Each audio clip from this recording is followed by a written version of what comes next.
बोलो साधु माता की, बोलो साधु माता की।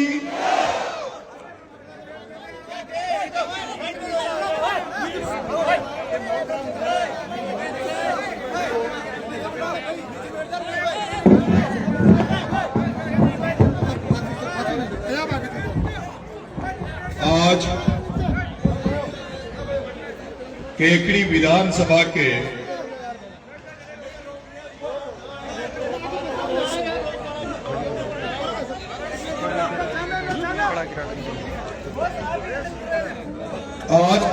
विधानसभा के मीणा समाज के प्रतिहार मोटी और कौन सा गोद बताया बाबा? कीड़वा। और कीड़वा गोद मोटिस प्रतिहार कीड़वा गोद के मीणा समाज के इस भव्य कार्यक्रम में मुझे बुलाने के लिए, मेरा स्वागत करने के लिए मैं मीणा का नया गांव का और देवली से लेकर रास्ते में पड़ने वाले सभी गांव, जिनमें मैं ज्यादातर गांव में नाम नहीं जानता लेकिन नापा हेड़ा का नाम जानता हूं। जिस तरह से नापा हेड़ा में नापा खेड़ा, नापा का खेड़ा, सरपंच साहब शालिग्राम जी और जगह जगह जिस तरह से मेरा आज स्वागत और सत्कार किया है, उसके लिए मैं जहाजपुर से लेके केकड़ी के आप सभी लोगों को बहुत बहुत धन्यवाद ज्ञापित करता हूं, आभार व्यक्त करता हूं।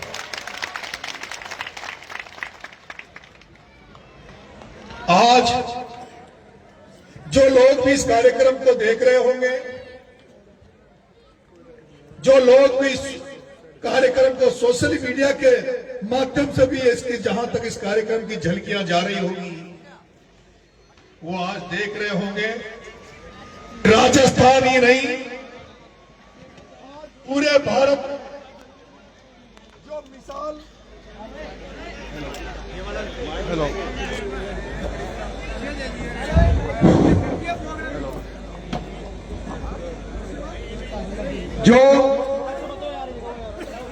जो लोग इस कार्यक्रम को देख रहे होंगे, वो देख रहे होंगे कि राजस्थान ही नहीं पूरे भारत में ऐसी भाईचारे की मिसाल कहीं नहीं मिलेगी जो मीणा के नया गांव इस केकड़ी की धरती पे मिल गई है। पूरा गांव मीणा समाज का है। 30-35 घर मुझे बताया कि एससी समाज के, रेगर समाज के एक, उसके बावजूद भी किस तरह से मीणा समाज ने इस जगह पर एक नया इतिहास रचा है, भाईचारे का इतिहास रचा है। भगवान देवनारायण को कि जिस तरह से जन्मोत्सव मनाया जा रहा है, आज भगवान देवनारायण का जन्मदिन है। मुझे लगता है जिस तरह से इन मीणा समाज ने आज भगवान देवनारायण का जन्मोत्सव, जन्मदिन इस केकड़ी की धरती पे मीणा के नया गांव में मनाया है, ऐसा तो शायद राजस्थान में कहीं भी नहीं मना होगा जैसा आपने मनाया है। और जिस तरह से मीणा समाज एक किसान क्रांति आए, सभी किसान कौमों को एक जाजम पर बिठाकर, ताकि किसान कौमों का भला हो सके, किसान जाते अभी आगे बढ़ सके, उसी में तुम्हारा बेटा भी वर्षों से प्रयास कर रहा है और वो तुमने देखा भी होगा, उसका फल भी हमें मिल रहा है।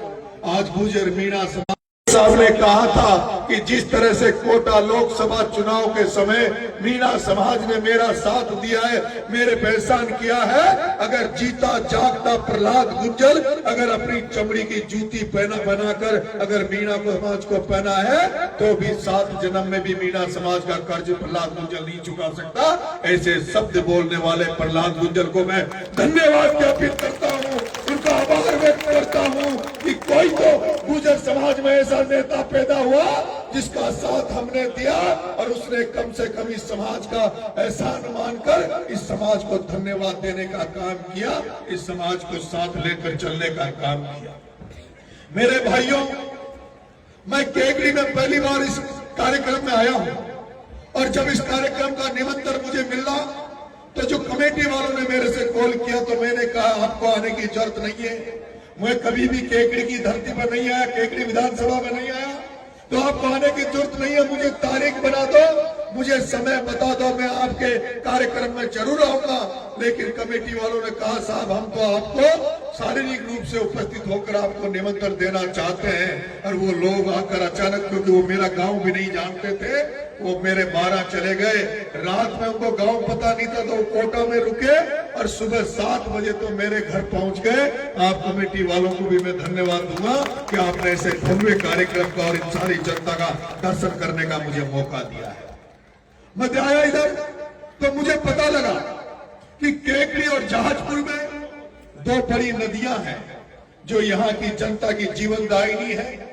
जहां जो एक तरफ खारी है, एक तरफ बनास है, जिससे हजारों घरों के चूल्हे जलते थे, हजारों लोगों को, लाखों लोगों को जिससे रोजगार मिला हुआ था, हजारों लोगों की टोलियां चलती थी, रेत का काम करते थे।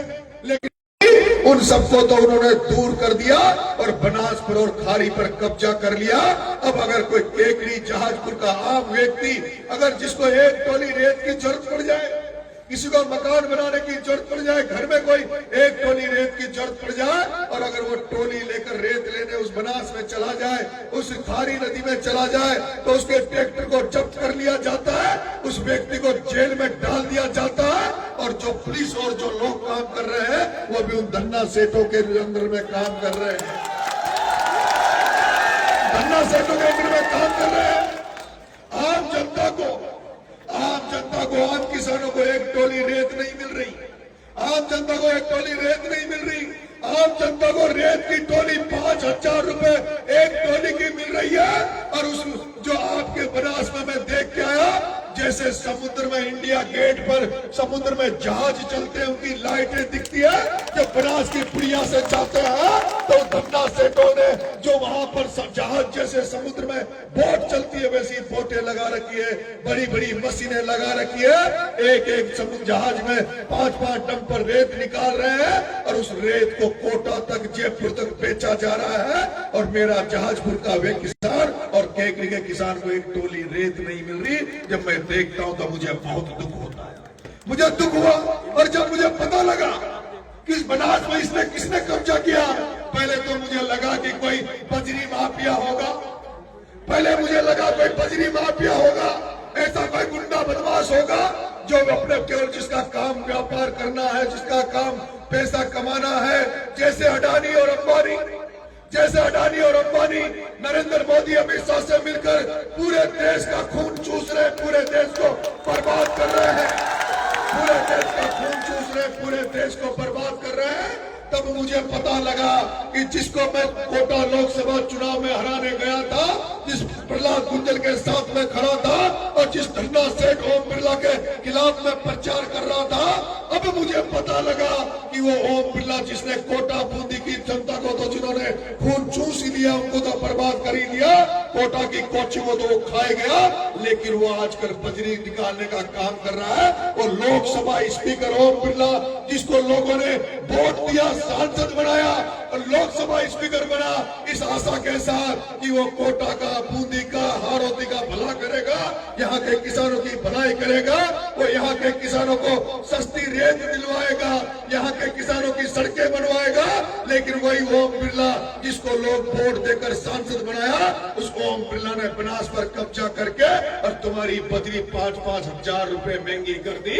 आम जनता की बजरी को अपने घर ले जा रहा है, अपने काम में ले रहा है। इसलिए मैं आज उसके खिलाफ तो पहले से लड़ता आया हूं, लेकिन अब मेरी इच्छा है कि उससे आमने सामने के युद्ध करूं, आमने सामने की लड़ाई करूं।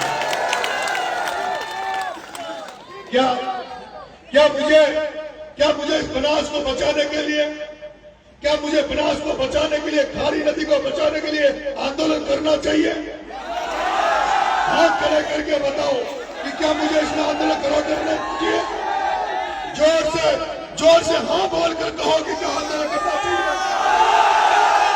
क्या आंदोलन करना चाहिए? क्या आंदोलन करना चाहिए? क्या आप लोग तैयार रहोगे? क्या आप लोग साथ दोगे?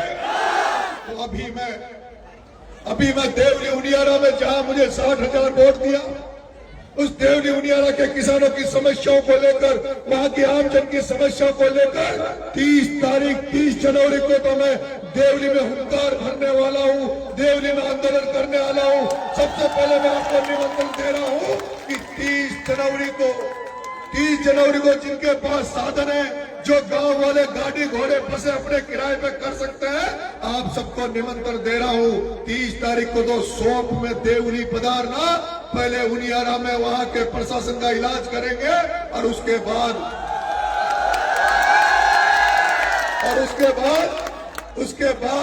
आपके सारे जहाजपुर के लोगों से मिलकर, आपके सारे केकड़ी वालों से मिलकर, हिंडोली वालों से मिलकर और सारे लोगों से मिलकर फिर इस बनास में आंदोलन की चेतावनी देंगे। एक ऐसा आंदोलन करेंगे जिसमें केवल अगर बजरी निकालने का अधिकार होगा, रेत बेचने का अधिकार होगा, तो केकड़ी जहाजपुर की जनता का होगा, उस धन्ना से डोर बिरला करनी। और मैं कई जगह राजनीति में जा रहा हूं, गांव में जा रहा हूं, अभी जैसे विधानसभा में जाता हूं तो कई लोग कहते हैं ये विधानसभा फलाना को गढ़ है, ये विधानसभा फलाने का गढ़ है, यहाँ तो इसका सिक्का चलता है। एक हिंडोली में भी एक नेता था, एक हिंडोली में भी एक एमएलए बना, 3 बार एमएलए बना। उसने अपनी चाकरी समझ ली, विधानसभा को चाकरी समझ ली, जिसको हमारे लोग वोट देते थे, उसने ये समझ लिया कि हमारा कोई कुछ बिगाड़ने वाला नहीं है। और वो कहता था कि हिंडोली में तो मारो ही सिक्को चालक हो, अरे थारो न चाले, थारो तो हिंडोली में चालोगो, नरेश को पूरा राजस्थान में सिक्को चालोगो, नरेश को पूरा राजस्थान में सिक्को चालोगो।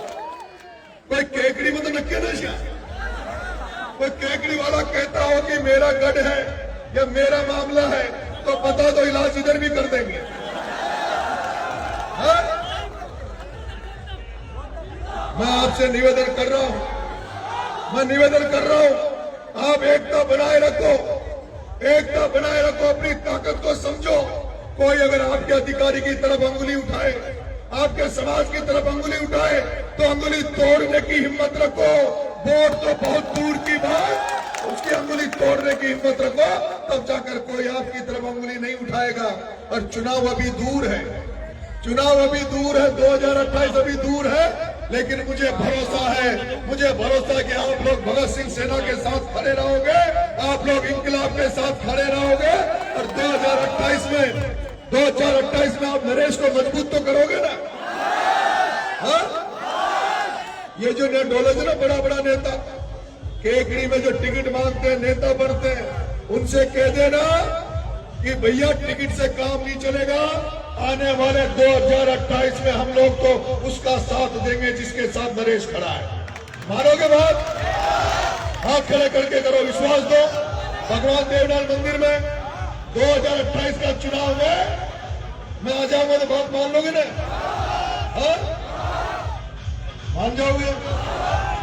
ये जो पार्टियां मेरा टिकट काटती इलाज हो जाएगा, हाँ? जो नेता मेरा टिकट काटते इलाज हो जाएगा। तो आप सब लोग ने जो प्यार दिया, आशीर्वाद दिया, उसके लिए बहुत बहुत धन्यवाद। सब लोग 30 जनवरी को मैं निमंत्रण देके जा रहा हूं, आप लोग शोक में पधारना। और उसके बाद जल्दी मैं घोषणा करूंगा अपना कौन सा मोड़ है शालिग्राम जी, कौन सा चौराहा है? मोरला। अब ये बताओ, अगला जो आंदोलन यहाँ करेंगे अपन बनास को बचाने के लिए, तो मोरला चौराहे में पंचायत करें या नापाखेड़ा में करें?